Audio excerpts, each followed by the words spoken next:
大家好，咱们今天来聊一聊，为什么美国人宁可一辈子租房子也不买房子。在美国，大概有一半的人都是租房子住，一辈子都不买房子。大家一定都奇怪，美国的房产是永久产权，为啥那么多的美国人选择不买房子，而是一辈子租房子呢？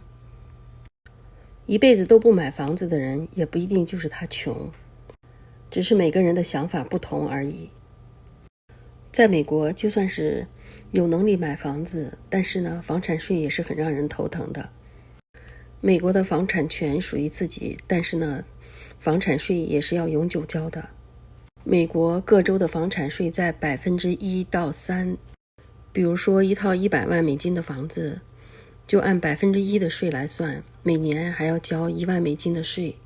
所以呢，很多美国人喜欢租房子，不买房子，房产税也不用交。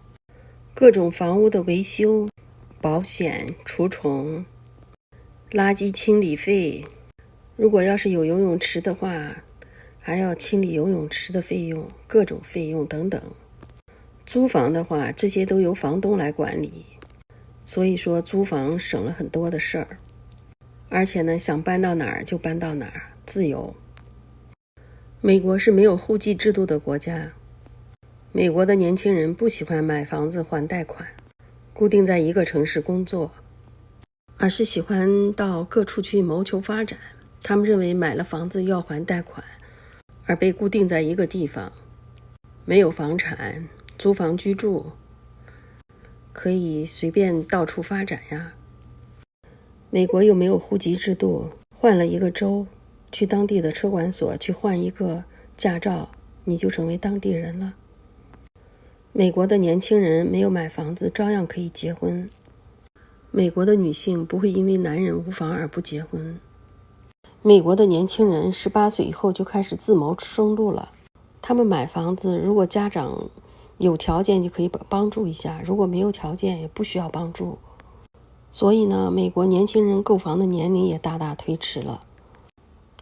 美国的年轻人只能靠自己买房，而且大多数美国的年轻人刚毕业，工资也不高，也就3000多美金，所以要想买一套几十万美金的房子，也不是那么容易的，只能自己租房子。美国的年轻人对自有住房的观念并不是很看重。在美国，租住公寓的人，如果年均收入低于美国政府规定的家庭，还可以申请享受最高达70%的政府租金补贴。如果是有私有住房的话，肯定享受不到这个补贴了。当然，还有绝大多数的美国人不存钱，永远都买不起房子。